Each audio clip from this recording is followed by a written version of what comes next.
One, this semester there will be another one, mini school in geometry. This school is Gromov-Witten theory. Let me tell you that the next one will be in early April. It will be on birational geometry. We'll coincide with the workshop here. So for the mini school on Gromov-Witten theory, we're very happy to have Jason Starr from Stony Brook, who will give the first talk on enumerative geometry. Well, thank you very much. Enumerative geometry, I'm going to talk about some very classical enumerative geometry problems, the kind of problems that Schubert or Zeuthen or Schall or de Jonckheres or any of those guys would have been quite happy to solve. But I'm going to talk about the components and how that leads to some of the important parts of the definition of Gromov-Witten invariance. I don't think I'll actually state the definition, but I hope to get the components of the definition in place. So it's really more about the transition from very classical kinds of questions to modern questions. And that transition depends on tools that we have that they did not have, in particular, sheaves and cohomology. So it's really going to be about taking some of the parts of the classical solution and then thinking about them in terms of sheaves and cohomology. And when you think about them very intrinsically, it leads to the definition of, well, for instance, the virtual fundamental class in algebraic geometry. But let me say a very classical problem. So let's start with Pn.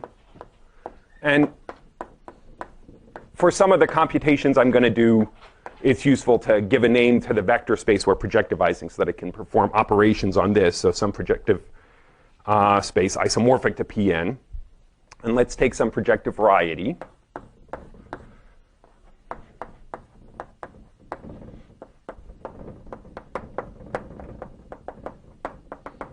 So what does that mean? It means it's cut out by some collection of homogeneous polynomials. It's the zero set of some collection of homogeneous polynomials. P1 ... PR, where again these are homogeneous polynomials of some degrees, degree pi equals di. Well, I can put those all together. So this will be useful again a little bit later on. I can just take the tuple of those polynomials and think of that as a global section on Pn, Pv, of a particular locally free sheaf, a vector bundle, I equals 1 to r OPV di. So I mean, X is the zero scheme of this section of this vector bundle. Let me give a name to this. There are going to be lots of names, so let me just start with A, the letter A. So this is a vector bundle. Its rank is r, and it's just the direct sum of these line bundles. And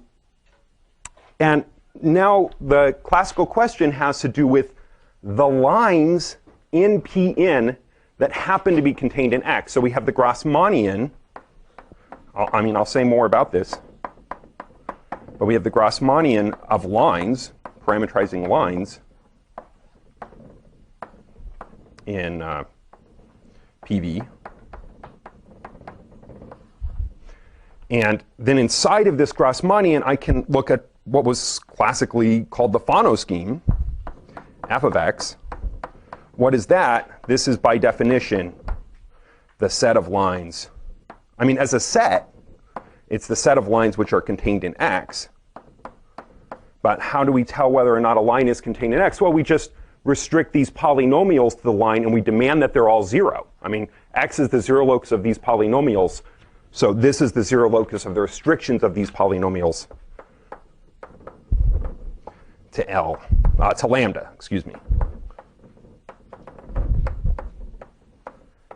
And in a few minutes, we'll talk a little bit more about what exactly this means. But it has a set structure, but it's also has a structure of a closed subscheme of the Grassmannian. It's the zero locus of, and then you have to think about what exactly these things are.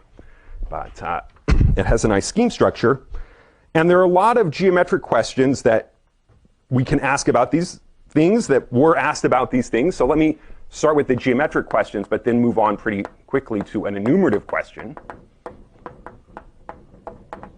But the questions are related. So the first question is, what's the dimension of this thing? Let's say at a specific point. All of these questions are going to be local questions. What does this scheme look like at a specific point? I'll do some examples in a minute or two. So what's the dimension? In some cases where the dimension isn't what's expected, is there an expected dimension? So, I mean, what does that even mean, an expected dimension? So I'll explain what that means. But what's the expected dimension? So this will always be a lower bound for the actual dimension. Is this thing smooth near this point?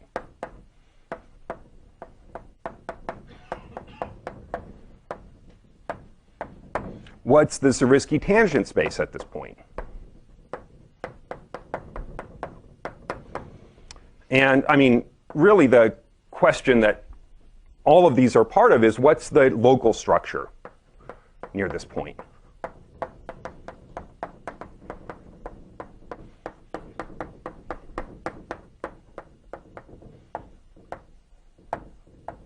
So I'll come back and talk about these questions, but now let me actually give you a partial answer. I mean, let me tell you what the answers are without explaining, but that way I can move on to the enumerative question. So the Zariski tangent space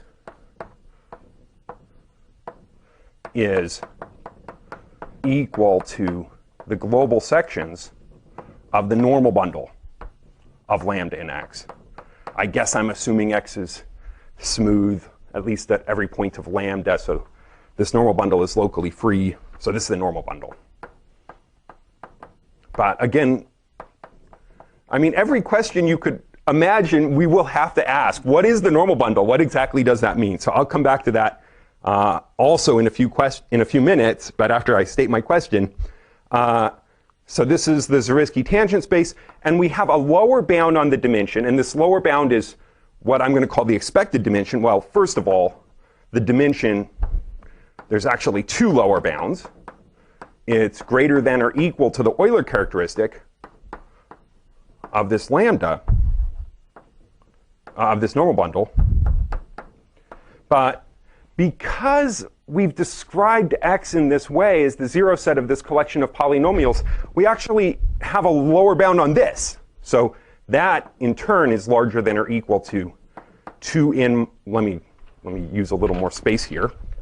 That's larger than or equal to 2n minus 2 minus, and then the sum d1 plus 1 plus d2 plus 1 plus dr plus 1. For most of the examples I'm going to do, R will be 1. So there will just be one of these. It will be a hypersurface. X will be a hypersurface in projective space. This will just be the degree of the hypersurface plus 1. But there's one nice example you can do when you take a complete intersection of two hypersurfaces. So this is a partial answer. This is what I am going to call the expected dimension. It's a lower bound on the actual dimension. The actual dimension can be larger than this lower bound. But now we can ask an enumerative question. If the actual dimension equals this expected dimension, can we say something? Well, in particular, if both of those numbers happen to be 0, can we say how many points are in f of x? That's the enumerative question. So this inequality, this is an equality. This is equality if x is the complete intersection. So if those things, if the codimension of x is R, if x is a complete intersection. So again, when R is 1, unless that, well, that polynomial is not, these polynomials are not identically 0, so it will automatically be a hypersurface. So this is an equality if x is a complete intersection. So now the enumerative question, a very classical question. Let's assume that x is a complete intersection. of these polynomials, of the 0 sets of these polynomials. And assume that the expected dimension is 0. What does that mean? I mean, we have the formula for the expected dimension over there. So we're going to assume that the actual dimension of this Fano scheme is equal to the expected dimension is 0. I'm going to assume both of these things. But what does that mean? In particular, that means that the sum of these degrees, well, plus 1, is 2n minus 2. So, I mean, silly thing that turns out to be really important is that this is even. So it's 2 times something, 2 times n minus 1. Then the question is, what is the length of this thing? I mean, assuming this thing is reduced, how many points are there? So what is the length?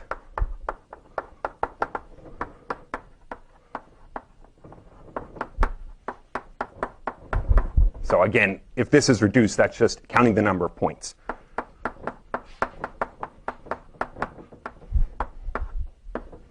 So that's an enumerative problem. And again, many special cases, maybe every special case, were known classically. So let me tell you the answer, and then we'll talk about why that's the answer and how when you look at the pieces of the answer, it leads to the things you need to define Gromov-Witten invariance. So what's the answer? So this particular enumerative geometry problem, unlike many, happens to have a very simple answer. So I'm going to form a ring. I'm going to start with just homogeneous polynomials in 2 variables, alpha and beta. And then I'm going to mod out by 3 relations. Alpha to the n plus 1. Let me just mention, I'm going to have Pn cross Pn minus the diagonal. Well, let me write it up here. Pn cross Pn minus the diagonal sitting inside of there. So I throw that out. I've got that open subset. And that maps to the grasmanian. I mean, given 2 points in projective space, the span of those 2 points is a line. So I have this morphism. That's a fiber bundle. What's the fiber? It's P1 cross P1 minus the diagonal. So this thing is a fiber bundle over this. What I'm about to write down is the cohomology ring of this open set. But actually, it's going to give us the cohomology ring of this thing. So this ring I'm about to write down, you can think of it just combinatorially. But it is the cohomology ring of the grasmanian.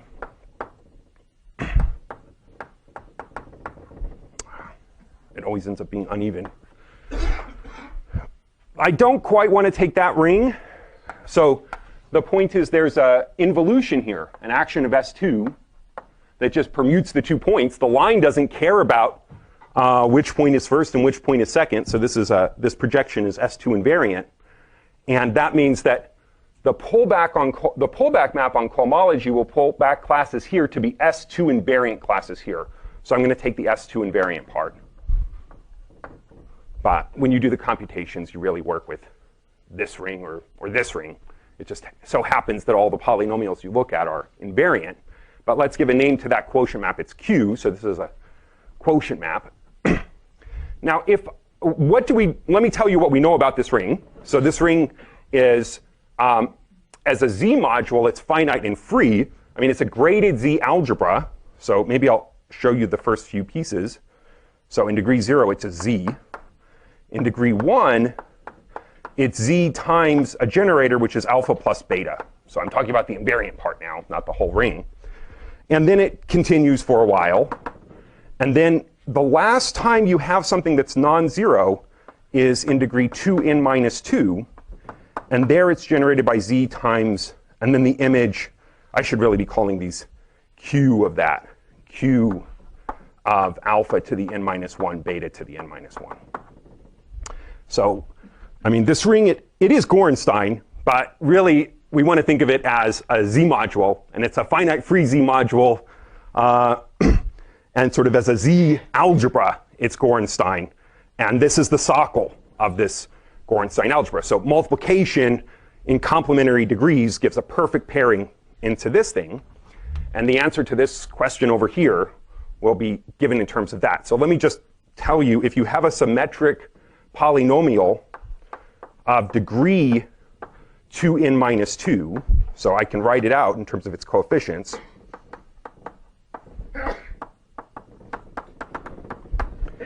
Let me write the middle part. That's what's going to be the most important.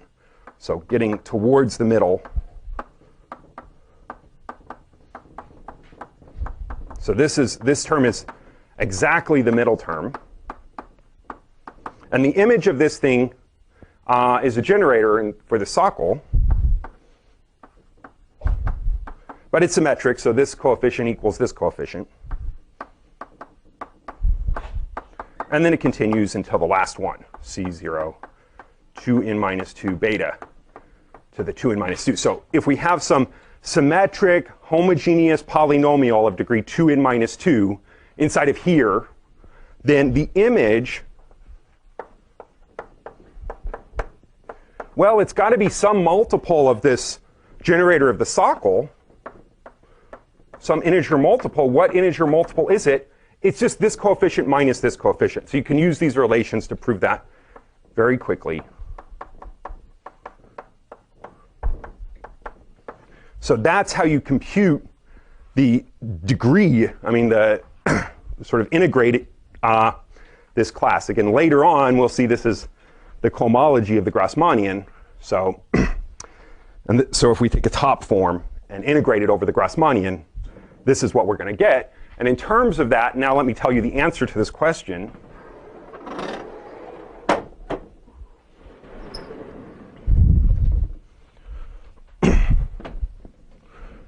You form a particular polynomial inside of this ring.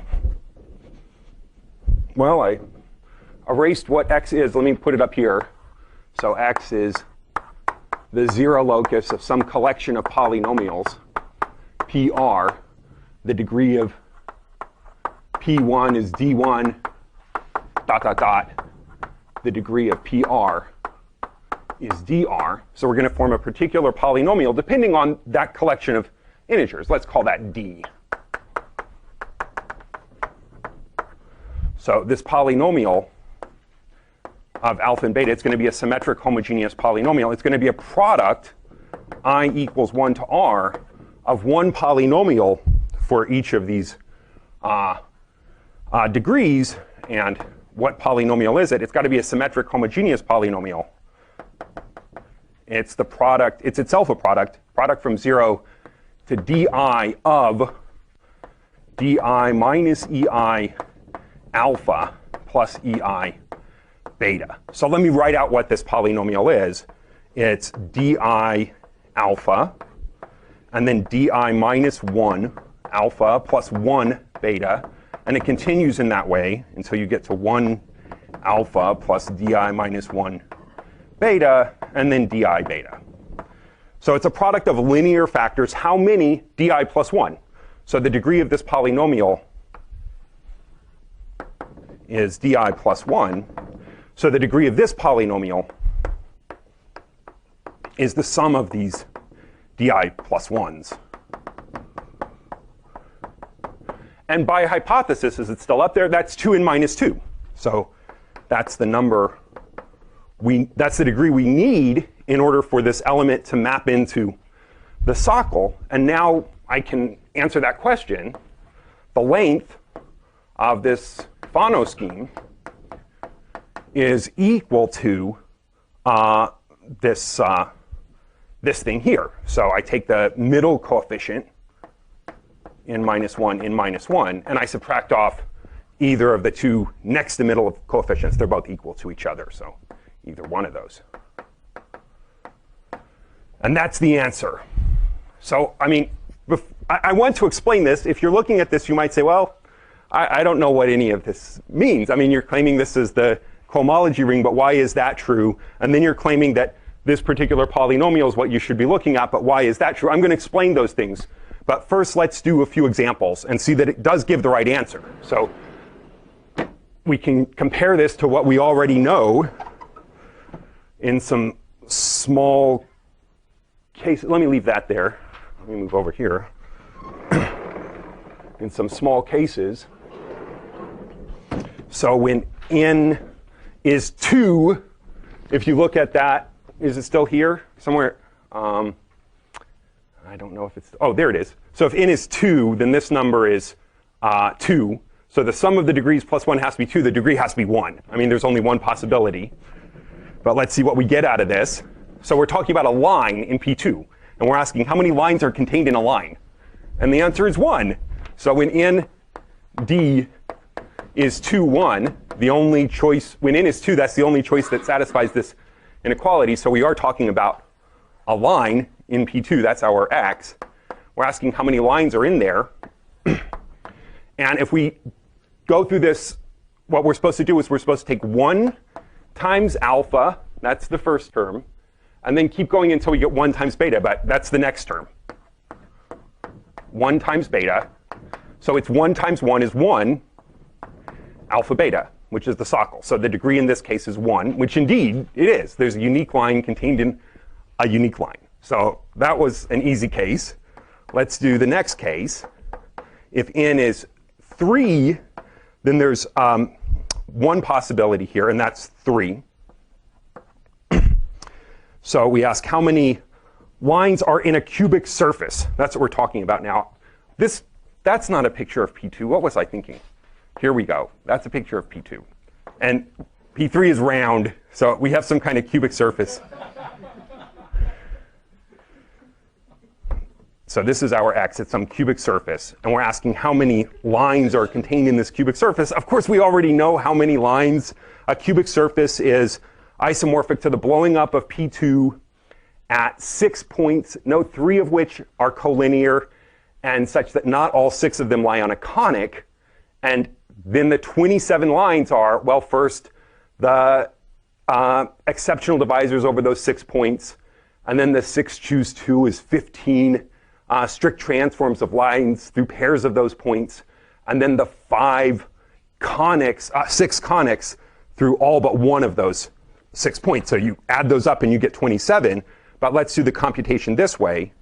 3 alpha, 2 alpha plus beta, alpha plus 2 beta, 3 beta. So that's our polynomial that we're supposed to compute. And you start simplifying it. 9 alpha beta, 2 alpha squared, plus 5 alpha beta, plus 2 beta squared. So if I take, everything gets multiplied by 9, and then I take the middle coefficient minus one of the 2 outer coefficients, we get that the length is 9 times 5 minus 2, which is 9 times 3, which is 27, as it was supposed to be. Let's do one more that we can do. We can independently confirm, and that's when n is 4, and we take a complete intersection of 2 quadrics. So this cubic surface, it happens to be the cubic Del Pezzo surface. So it's embedded in P3 by its anti-canonical divisor, and it's isomorphic to a blowing up of P2 at 6 points. But instead, we could blow up P2 at 5 points, and then embed that by its anti-canonical divisor. And in that case, X would be a complete intersection in P4. So in D1, D2 will be 4, 2, 2. So a complete intersection, a smooth complete intersection of 2 quadrics in P4 is a quartic Del Pezzo surface. And again, it's the blowing up. Oh, that's not P2, sorry. It's the blowing up of P2 in 5 points now. 1, 2, 3, 4, 5. So how many lines are we going to get there? The -1 curves will have an exceptional divisor over each of the 5 points we're blowing up. And then, so 5 plus, for every unordered pair of distinct points, 5 choose 2 of those, we take the strict transform of the line. And finally, we have a unique conic that contains all 5 of these points. So +1, and that turns out to be 16. Let's do this computation. Well, this is the first time where we see a product of 2 of these polynomials, but it's the same polynomial twice, because both of these degrees are 2. So I just do what I would have done for 2, and I square it. I multiply that together. So when I square that out, so it's 4 squared is 16. Well, I mean, there we go. But then if you square this out, it's alpha squared plus 2 alpha beta plus beta squared. So when I subtract from the middle coefficient, one of the two next coefficients, I get 16 times 2 minus 1 is 16. So it's the right formula. I'm not going to do this computation, but let me point out that, I mean, well, now you can compute all sorts of things using this formula. But in particular, if you take a quintic hypersurface in P4, that's really the next case. So that's when ND is 4, 5. And you do the computation, you'll get that the length is 2,875, which is indeed the length. But I don't really know an independent way of checking that. I mean, there are many different ways of setting up this enumerative problem, but it's not as if a quintic threefold was the blowing up of P3 in something. That's absolutely not true. So I'm not sure some other way of seeing that 2,875 is the correct number. But now let's talk about why this is the answer. So the length is equal to this difference. Why? I'm going to have to erase something. So, well, this Fano scheme, it sits inside of the Grassmannian. I'm just going to call that G from now on. G is the Grassmannian of lines in Pn. What is the geometry of this thing? So probably almost everybody has seen the Grassmannian before and knows quite a bit about its geometry. But I want to go through some of the basics because this is really the last place where we can, the last one of these kinds of questions where we can so easily answer all of those geometric questions. You know, how do we describe this thing? When you go to higher degree curves in Pn or in some target variety X, the description gets less and less direct. So if we can figure out what's going on in this case because we have such a nice explicit description, and then we can look at that answer and try to turn it into something intrinsic as opposed to extrinsic, then we can at least guess that that's the right answer more generally. And then, well, other people have already proved that. So I'm not going to go through the proofs of the construction of the virtual fundamental class, but I want to talk about the components of the construction. So we have the Grassmannian. How do we describe this? If I take a particular point in here, a line, then I can choose homogeneous coordinates on Pn, say x0, x1, x2 through xn, homogeneous coordinates, such that this line is just where all but the first two coordinates are 0. So it's the 0 set of x2, x3, up to xn. I mean, stated more parametrically, it's the set of points x0, x1, 0, 0. So it's where x0 and x1 are allowed to vary over points in P1. So this is isomorphic to P1. And it's linear. I mean, it's cut out by linear polynomials. It's linear. How do I get an open neighborhood of this point in the Grassmannian? So there's a distinguished open neighborhood containing this point. Well, I mean, there are many distinguished open neighborhoods, but here's one. I can look at the set of all 0 loci where I perturb these polynomials. So x2, and then I subtract off some linear combination of x0 and x1. So a20 x0 minus a21 x1. And I just keep doing that, xn minus a in 0 x0 minus a in 1 x1. So that's also a line. So I can, let me give that line a name, lambda a. It depends on this tuple. Well, let me say that a little more precisely. Specifying this line is the same as specifying this tuple of coefficients, a20, a21, a in 0, a in 1. How many coefficients? Well, 2 for each of these things, and then n minus 1. So this is a point in affine space 2 n minus 1, which is a 2 n minus 2. So that number 2 n minus 2, that's this number right here.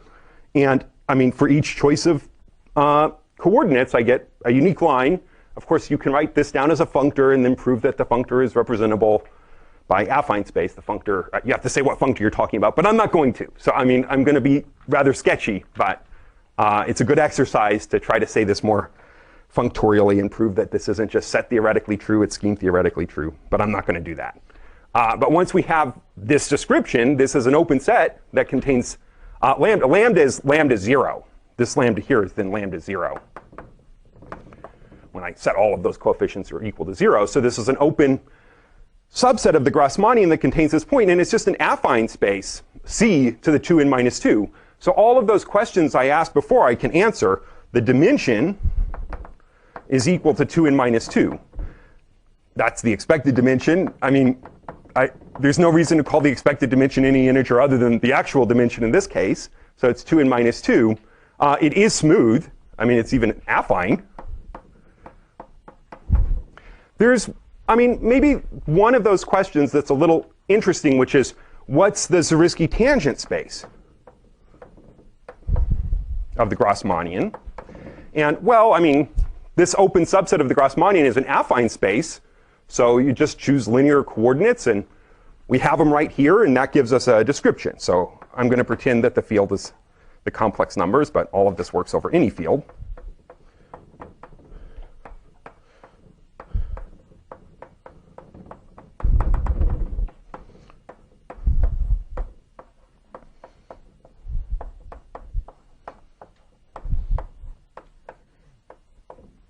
So this is the Zariski tangent space because I just gave linear coordinates. And then you look at that and you say, well, there's no way I can make that work for more general parameter spaces. I mean, it depends on this extrinsic description. This this is an open subset, but it's a Zariski open subset. It's a pretty big piece of my scheme, and it depends on knowing that that's affine space.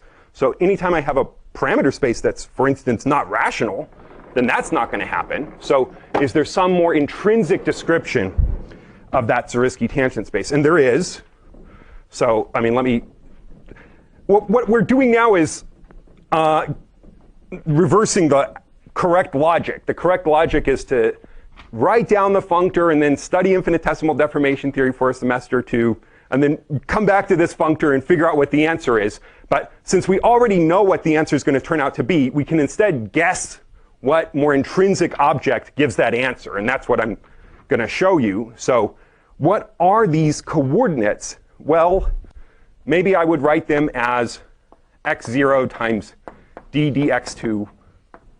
So I mean, these are just generators of these one-dimensional vector spaces. That's all I mean when I write those things. I mean, they are, of course, elements of the Zariski tangent space, but now I'm just writing something down. And if you're saying to yourself, I don't see why that's what you're writing down, I would have to agree with you. But bear with me.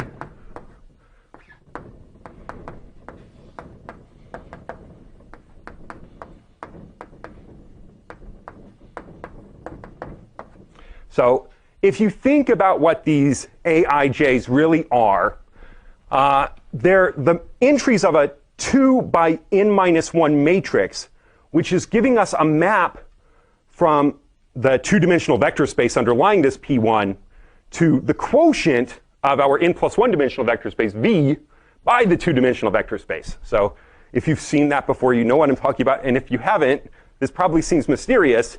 But when you write out what that means, this is what you get. Oh, I should put the quotation marks here as well. But, I mean, so this step maybe is a little bit mysterious. If you've ever looked at infinitesimal deformation theory, you're probably familiar with this. If not, I'm not going to explain it right now. But x0 and x1, those are the global sections of O of 1 on lambda. So let me write this as O lambda 1, and then d dx2. That's for this first pair, and then it continues. And then O lambda 1 d dxn. And now, again, I'm doing the logic backwards. But if you use the Euler sequence and work it out, this is the normal bundle of lambda in Pn. So there's an Euler sequence which shows us how to understand the tangent bundle of projective space.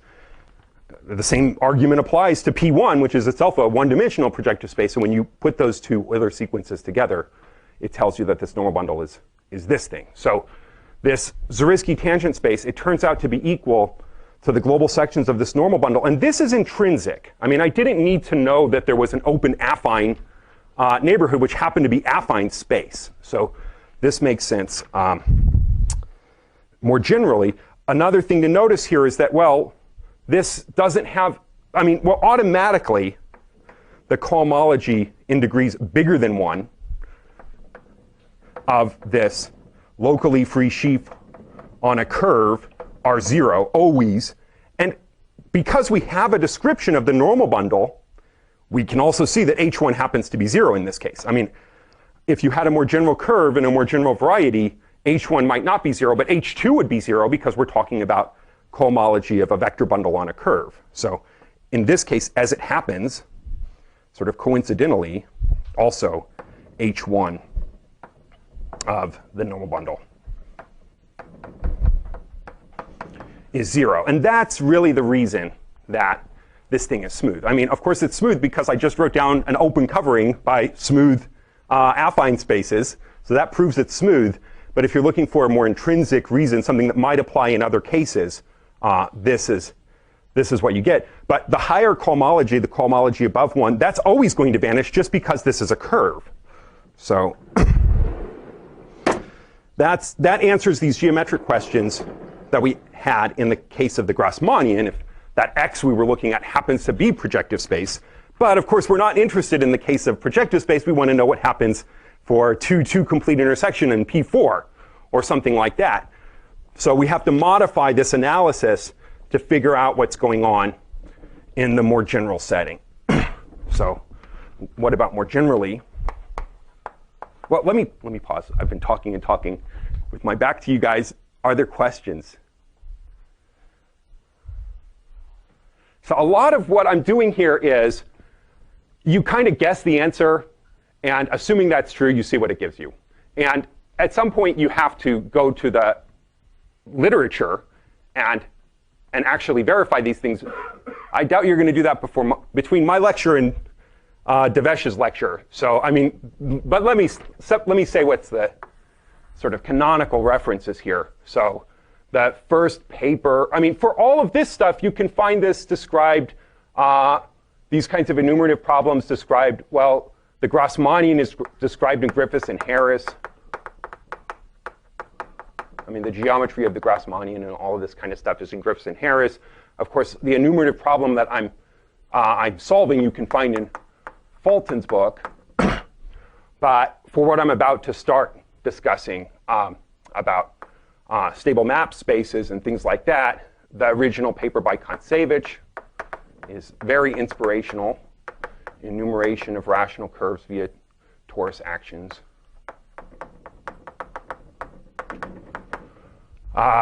Fulton and Ponda really put a lot of the details in. But then what I'm going to talk about, hopefully, soon, are the construction of the virtual fundamental class. And that's done in a series of papers. Well, the main paper is Baron-Fantecchi. But then checking, using this definition, the axioms for Gromov-Witten invariance, there's a paper by Baron and Manin, and then another paper by Baron. So I hope to explain the components. And if you say, OK, well, I mean, I'll believe you because you're saying it, but I want to see the proof, these are good sources to look at. All right, but what about X? So now we're going to do the same sort of analysis for X, but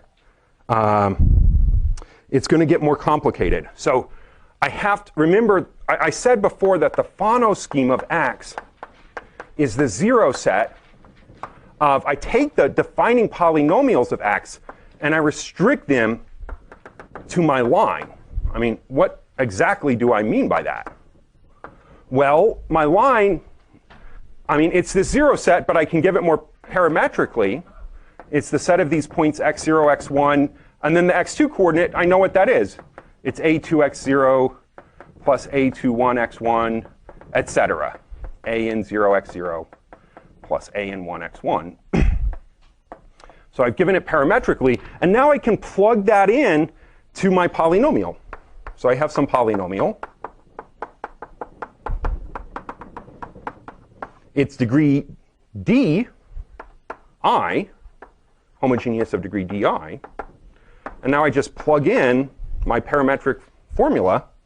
And so pi restricted to lambda a is equal to pi x0 x1 a20 x0 plus a21 x1, etc. And when you expand that out, well, it's homogeneous of degree di in x0 and x1. So I can write it as a sum ei equals 0 to di. That's the degree. And there's going to be a term x0 to the di minus ei, x1 to the ei. I mean, it's a homogeneous polynomial of degree di in x0, x1. And these things are a basis, a monomial basis for that vector space. But then there's some coefficient. And this is a coefficient of these a's. So let me just write a. And it's inhomogeneous in the a's, but its degree is less than or equal to di. But what this really means is I look at the place where all of these polynomials of the a's are 0. So p1, 0 of a up to p1, d1 of a. That's the first cluster of them. And then I keep going. Oh, that's R. R, dr of a. So it's the 0 locus of this collection of polynomials inside of that affine space. So we can use Kroll's principal ideal theorem to get a lower bound on the dimension. And that's what I'm calling the expected dimension. So if you just apply the Hauptidealsatz, then it gives a lower bound on the dimension of this Fano scheme. So inside of that affine space, it's cut out by how many polynomials? Well, there's d1 plus 1, dot, dot, dot, dr plus 1. So it's cut out by that many polynomials inside of an affine space of that dimension. And so we conclude that the dimension of the Fano scheme is bigger than or equal to 2n minus 2 minus, and then that sum I keep writing down. So this, again, is what I'm calling the expected dimension. So it's a lower bound on the dimension, but we had a lot of questions. We wanted to know the true dimension. We wanted to know if this thing is smooth. We wanted to know the Zariski tangent space. We can't always answer all of those questions. One that we can answer is the Zariski tangent space. And I mean, since we found an intrinsic formula for the Zariski tangent space in this case, we just guess it's the same formula, and indeed it is. H0 lambda, the normal bundle of lambda in X.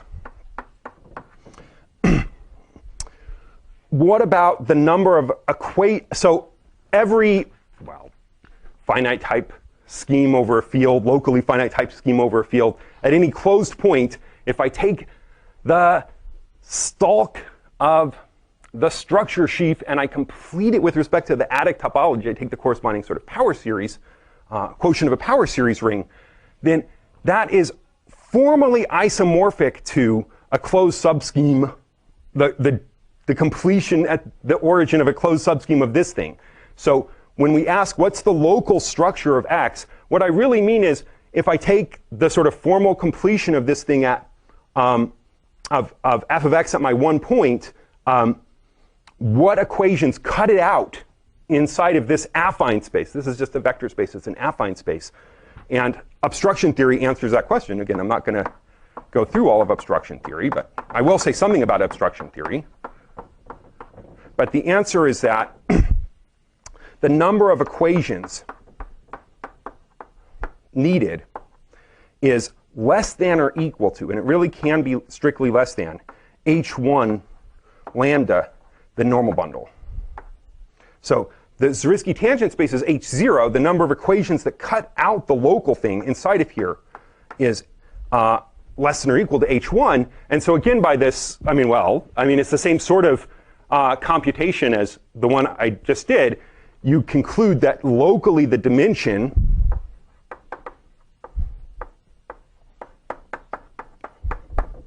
is bigger than or equal to this Euler characteristic, H0 minus H1. And because it's a curve, there's no higher cohomology, so it really is the Euler characteristic. And if you do this computation for what that Euler characteristic is using Riemann-Roch, you will very likely get a different answer than this one. So, what's going on is that because this x is cut out by these polynomials here, we know something about its normal bundle. We have a surjection from that vector bundle. I guess the dual of that vector bundle. So remember, A was this direct sum of these line bundles, di. And x is the zero locus of some section of this thing.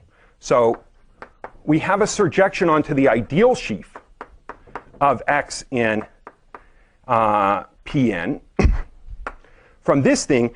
And that tells us something about the conormal bundle. So maybe this is the moment to return to this point. What is the normal bundle? So we all know intuitively what the normal bundle is. But if you look in Hartshorn's book on algebraic geometry, he doesn't construct first the normal bundle. He constructs first the dual, the conormal bundle. And the way he constructs the conormal bundle is as a kernel. Well, it's I mod I squared. So the conormal bundle, that's the more fundamental object in algebraic geometry. It's I mod I squared. And we have this surjection. Where is it? There it is. So we have this surjection onto the conormal bundle. So if I dualize, I assume this is locally free, which it certainly is if x is smooth along lambda. And I get this sort of a sequence, then I can use the long exact sequence to bound the Euler characteristic of in terms of the Euler characteristic of this thing. And the Euler characteristic of this thing is what gives this number. So this is the number we get if we pretend that this surjection is actually an isomorphism. As, for instance, it is if x is a complete intersection. So, the answer to that enumerative question, I had to assume it was a complete intersection. It's perfectly fine for you guys to just be assuming that all along. But there's something kind of interesting here, which is that even if you allow for redundancy among the polynomials, maybe this really isn't, maybe this map here, that should be restricted to lambda, excuse me. Maybe this map here is not an isomorphism. There might be good reasons for considering that. Maybe x was given to you as this, the specialization of some collection of the zero set of some collection of polynomials, and you want to know what's happening for the generic choice of those polynomials. And so it's not as relevant to compute this thing. It's more relevant to compute this thing because that's the thing that might be constant in families. So this extra information of kind of overcounting equations, that's the idea of an obstruction theory. So let me say just a little bit more about that. When you first meet this thing, you usually meet it when you're studying the sheaf of differentials because there's an exact sequence. So omega x restricted to, let me give a name to the map from lambda. It's just an inclusion map, but let me give a name to that map, f from lambda to x. And then we have a short exact, well, it's not short, excuse me. We have an exact sequence, lambda and x, the conormal bundle, and then the pullback of the cotangent bundle of x mapping to this thing. And in good cases, in particular, for instance, if x is smooth along lambda, then this is a short exact sequence. So this is if f is a regular embedding. A little more generally. Of course, for a line sitting inside of a variety, that means that the variety is smooth along lambda. But there's this notion of regular embedding. It's a slightly more general notion than an embedding of a smooth variety in another smooth variety. And when you have a regular embedding, this is exact. So instead of working with this thing, which you have to figure out what it is, you can work with these things. And you might say, I don't see why I would want to do that. But these things are more fundamental. So you can talk about the sheaf of differentials for very singular varieties. I mean, you certainly can talk about this for very singular varieties, but this map isn't necessarily short exact. So again, in this good case, what we have, I'm going to use this language, is a quasi-isomorphism of complexes. So I can take this sheaf, and I can think of it as a complex concentrated in just 1 degree, 0, and then I get this quasi-isomorphism to this complex. I'm trying to make this more intrinsic so that I can apply it more generally. This complex here, that's a complex that comes up all the time. I mean, you know, again, this is in this case, this is a quasi-isomorphism. So this complex is equivalent in the derived category to this complex. But this complex written in this form comes up more often. It's canonically isomorphic to the cotangent, something called the cotangent complex. So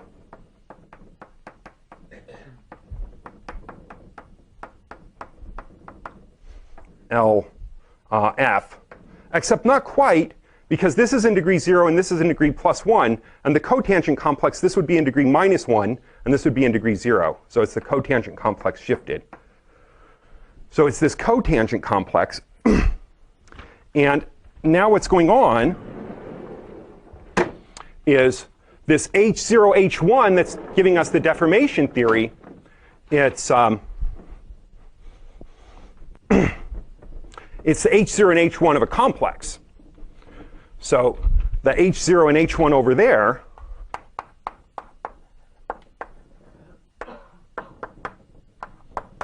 that's R hom 0 of, and then this complex.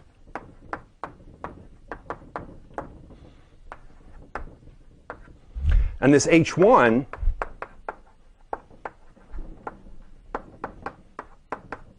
is R hom 1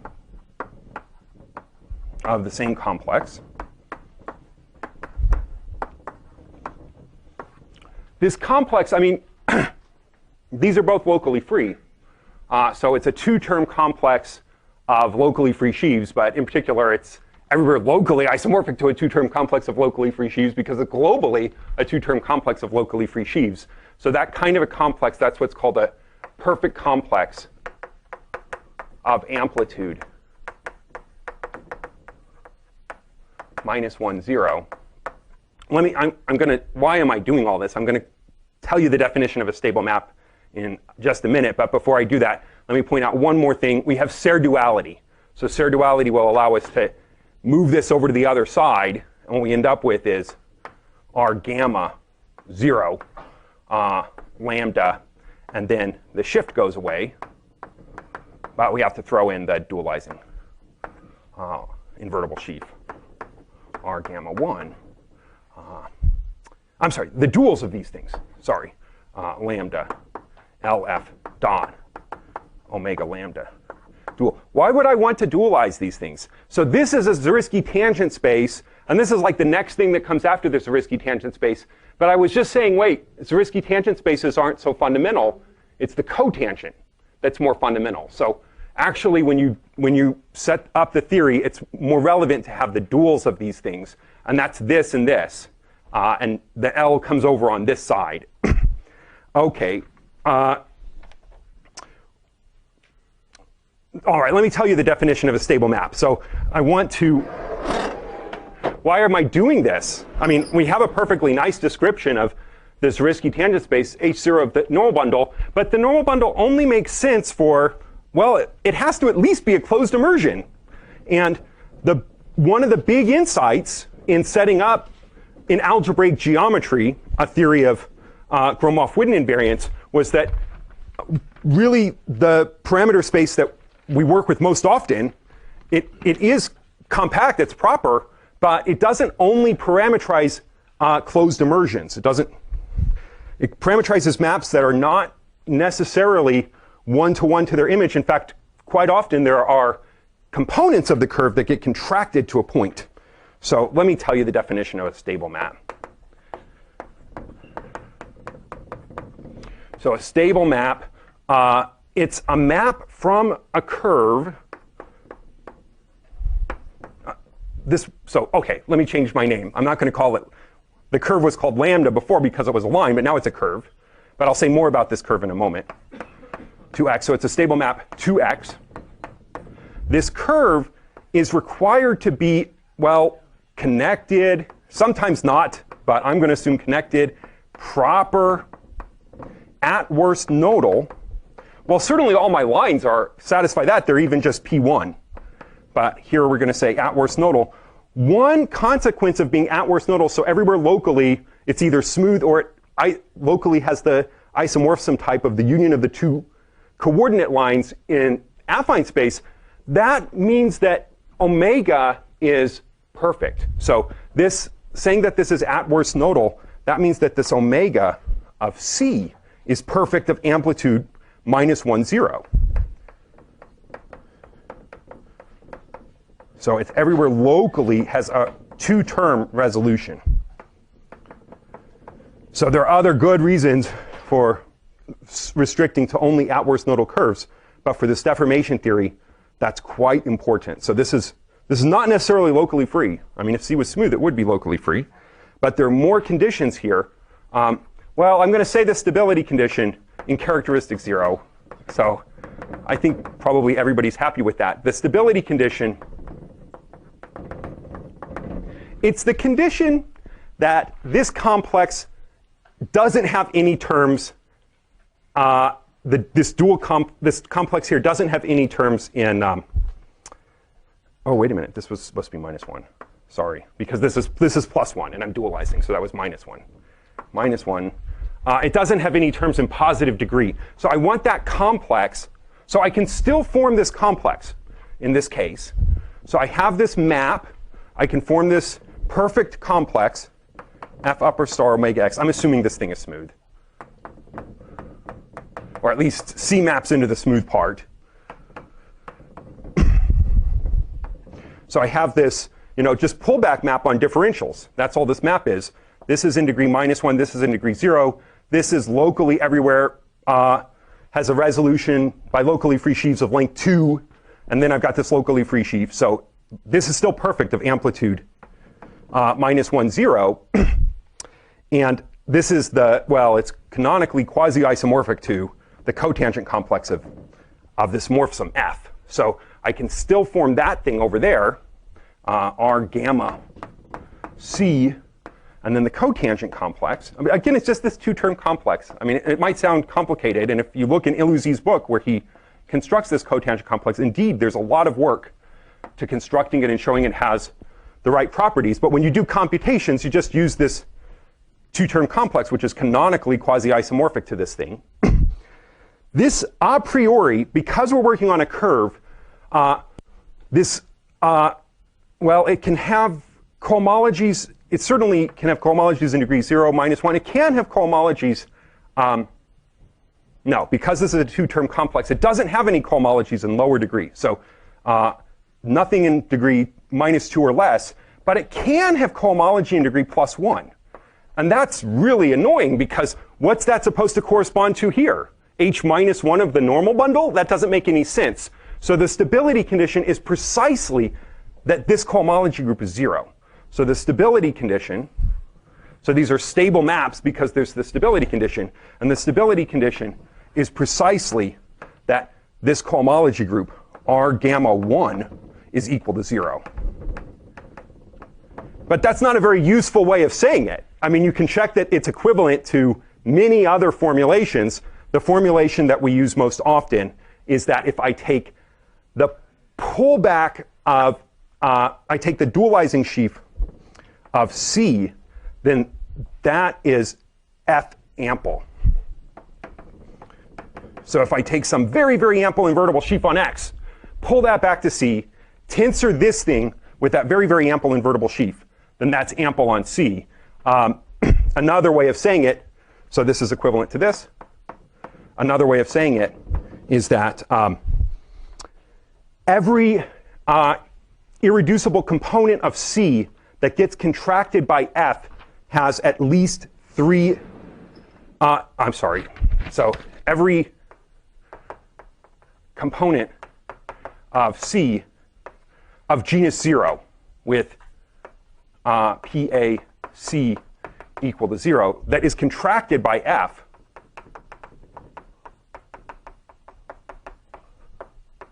let me say darn it.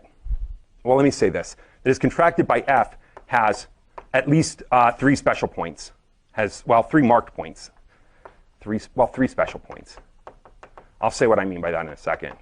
And then there's also a condition in the case that the arithmetic genus is 1, but that's almost always vacuously satisfied. So all it really says is that I can't just contract a genus 1 curve to X, a curve of arithmetic genus 1 to X. So this is approximately equivalent. But there's one more case you exclude, which is you don't allow to just contract a genus 1 curve. C is just genus 1. So let me draw a picture.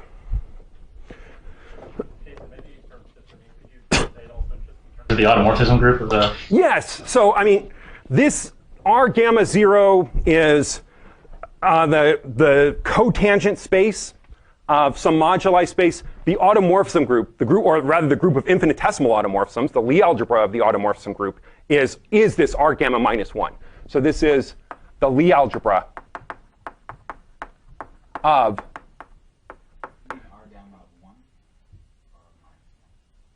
R gamma of 1. I mean, R gamma of minus 1 typically will be non-zero. But this R gamma 1 is the Lie algebra of the group of automorphisms of F. So what do I mean by the group of automorphisms of F? Let me draw a picture, an example of a C, and then some. It might be reducible. And then I've got some map to X. And it's possible, well, not this one. Let me draw a different one. So I might have, say, a 2-to-1 cover of like a line, and then maybe a couple more irreducible components glued on, but at conjugate points. Well, those don't look, here we go. Conjugate points, points that map to the same point here. And there's an automorphism. The automorphism, so this is supposed to be like P1 mapping to P1, maybe X is P1, and this is the map Z goes to Z squared. So I've got 2 fixed points at 0 and infinity. And then I take 2 other points that are conjugate, like plus and minus 1, and I glue on some other curve, 2 copies of exactly the same curve. And there's this symmetry here. But the symmetry group is finite. The Lie algebra is 0. So I do not want to allow positive dimensional symmetry groups. How could I have a positive dimensional symmetry group? For instance, I might have a genus 0 curve that meets at just 1 point, and gets contracted to something in X. So this genus 0 component gets contracted, and now there are all sorts of automorphisms. I can take any automorphism of P1 that fixes this 1 point, so all of these affine linear transformations, and it has a positive dimensional group of automorphisms. So the Lie algebra is non-zero. So I want this Lie algebra to be 0, and that means that the automorphism group is finite. And in positive characteristic, that's the correct thing to say. So the automorphism group might be non-reduced, so it has a non-trivial Lie algebra. But the right thing to say is that the Lie algebra is, that the group of automorphisms is finite. So that's really what this means, the group of automorphisms is finite. Well, I'm running short on time, but for this story, I mean, these other descriptions are extremely useful, but for defining a virtual fundamental class, which this is what's crucial. You need that this complex is concentrated in degrees 0 and minus 1. In particular, you need that this H1 term is 0. And that's exactly what you get, at least in characteristic 0. So the enumerative part of the theory, there are some issues in positive characteristic, at least in constructing the virtual fundamental class, at least as far as I know. But in characteristic 0, everything is just beautiful. So, OK, well, I had that original problem. Let me come back to it. I've got the Fano scheme sitting inside of the Grassmannian. And it's the zero locus of this collection of polynomials, P10, P1D1, etc. But what are those collections of polynomials? I mean, when I first introduced my polynomials that were cutting out x, I interpreted it as the zero locus of a section of a vector bundle. And there's exactly a similar discussion, a way of thinking about this here. So this all together, I mean, this, I could only make sense of this on that open affine. But when I put them all together, it's a global section of a vector bundle, which, a little more notation, sorry, pi c, there's some universal curve over the universal P1 over the Grassmannian, x. I guess I'm working with the whole Grassmannian, so x is PV. And I pull back O of di. I mean, I have this vector bundle here, A, which is the direct sum of O of di. I pull it back here. So this is a P1 bundle over this thing. So fiber by fiber, it's just a direct sum of copies of these O of di's on that P1. And then I push it forward. So altogether, this thing is a global section on the Grassmannian of, well, I mean, this is for the first summand, et cetera, for the rth summand. So altogether, this whole thing is a global section of this vector bundle. So f of x is the zero locus of a section of a vector bundle. And now so even when f of x has a larger dimension, so this gives, I mean, for the third time, I guess, a lower bound on the dimension of f of x is bigger than or equal to the dimension of the Grassmannian minus the rank of this vector bundle. Let me call that vector bundle A tilde. So A tilde. And if you work out, well, this is 2n minus 2, just as before. And this is that sum of the di plus 1s. But this also gives us a way of constructing, I mean, this dimension might be strictly bigger than this, but the refined Giesen pullback map, the refined intersection product, part of that is excess intersection theory, so that more beautiful and elaborate theory of intersection theory, it gives us a construction of a cycle class on this. Even when this has the wrong dimension, it's larger than this expected dimension, it gives us a cycle class of the correct dimension. So refined Giesen gives us a cycle class. Let me give a name to this section. Let me call it P tilde. What do we do? Let me just draw the picture and then say a few words about what you do more generally. So we have the Grassmannian, P1, P in. And we have the zero section, let me call it zeta, zero section into the vector bundle of this vector bundle, locally free sheaf, whatever you want to call it. So for some of us, this is a locally free OG module. For other people, it's a geometric object. Here I mean the geometric object. So you take the geometric object such that the sections are in one-to-one correspondence with the global sections. So that tells you what this thing is. And here I'm going to use P tilde. It's the Grassmannian again. It doesn't matter which one I write horizontally and which one I write vertically. You get the same construction. It's one of the beautiful things about this construction. And then when I take the fiber product of these two morphisms, I just get this Fano scheme. And the refined Giesen map says, well, this is the zero locus sitting inside of a vector bundle. It's one of those regular embeddings I mentioned of codimension equal to this rank. And if you take the fundamental class here and apply the refined Giesen map, it gives you a cycle class here. So there's some virtual class. It's just, I don't know which one to write vertically and which one to write horizontally. Let me do this one, because this makes it more clear that it does, at least it appears to depend on the section. So it's the pullback, the refined Giesen pullback of just the usual fundamental class of the Grassmannian. The Grassmannian is nice and smooth of the right dimension, but this thing might be singular and it might have the wrong dimension. But nonetheless, there's this refined Giesen pullback, and it lives in the correct degree. So this lives in, it's sort of, if you think of it homologically, it lives in the correct degree. F of x. Not only that, so I mean, there's a whole beautiful theory, which I'm not going to have time to talk about, but everybody should learn it. Everybody should learn intersection theory. I mean, it's a beautiful subject. If I take this cycle class and I push it forward, then I can compute that just in terms of a Chern class. And finally, that's what leads to the formula that answers that enumerative problem. So if I push forward this virtual class, then that's just equal to the top Chern class, the Euler class, of this vector bundle cap with the usual homology class of the Grassmannian. And again, that's in the correct degree. I mean, this is in its homological degree 2n minus 2, and then you decrease by the rank of the vector bundle. So that's in the correct degree. But now we understand the Chow ring of this. We understand what this top Chern class is. So I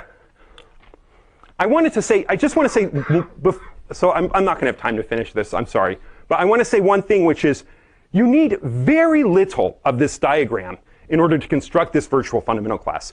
Really, all you need to know is how the normal cone of this closed immersion sits inside of the pullback of the normal bundle of this immersion. The normal bundle is just this thing again. So you need to know how the normal cone of this sits inside of the normal bundle. That is the information of this obstruction theory that I was mentioning, I was alluding to before. So there's this obstruction theory, R gamma dot, I guess, C, and then that complex. This thing maps to the cotangent complex of some moduli space. So there's this map here. This has the information of the normal cone. And because this is perfect of amplitude -1, 0, it's like a vector bundle modulo another vector bundle. So this information, this thing here, this is called a perfect obstruction theory. But it's just, this complex that I was talking about before. Well, I didn't tell you what this map was, sorry. But it just comes from duality. So this perfect obstruction theory it gives you the information of the embedding of the normal cone, the intrinsic normal cone of your moduli space into some vector bundle stack, a stacky version of a vector bundle. And that's all you need to make this Giesen map. So when you use that, that's what's going to give the virtual fundamental class. Well, I didn't really have time to talk about that, but let me just say very quickly how you finish the computation of computing lines on hypersurfaces. I can take Pn cross Pn minus the diagonal. I know the Chow ring of Pn cross Pn. I've got the pullback of the first Chern class of O of 1 here, and the pullback of the first Chern class of O of 1 here. Of course, those satisfy some relations. Alpha to the n plus 1 is 0. Beta to the n plus 1 is 0. But if I'm going to throw out the diagonal, I'd better also throw out the cycle class of the diagonal. And that's just this term here that I wrote down before. And now I have this map rho to the Grassmannian. This is a fiber bundle. So using the fact that this is a fiber bundle, you can prove that the pullback map is injective. Of course, this is S2 invariant. So the pullback map, I don't have much space here. This pullback map, it's injective, and it lands in the S2 invariant part.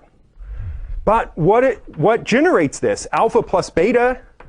I mean, the first fundamental theorem of invariant theory is generated by the elementary symmetric polynomials alpha plus beta and alpha beta, and these are the pullbacks of the first and second Chern class of pi lower star f tilde upper star O of 1, C1 and C2. So we see that this map is not only injective, it's surjective. because I just got the two generators. So that maps there, that maps there. But that also tells me how to work out what, rho upper star of this thing is. Rho upper star of this thing is the direct sum of the rho upper stars of the things I get from the summands, and those are the di symmetric powers of this thing. And when you write it out, you see that the top Chern class, rho upper star of the top Chern class of pi lower star, f tilde, I'm sorry, let me say really quickly, what's going on is when you pull back this thing, you get O of 1, direct sum O of 1. I mean, the invertible sheaves corresponding to these two divisor classes.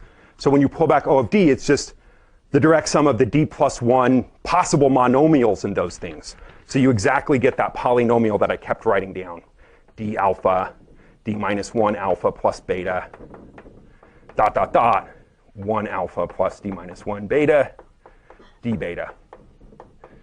So then when you use Whitney sum together with this direct sum, you get that polynomial from the beginning.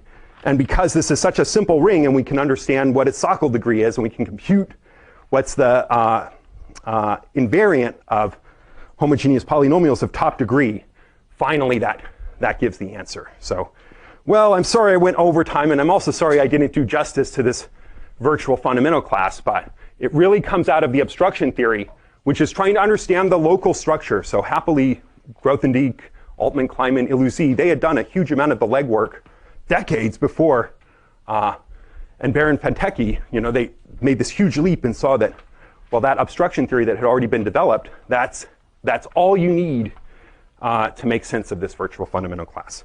All right, so I will stop here.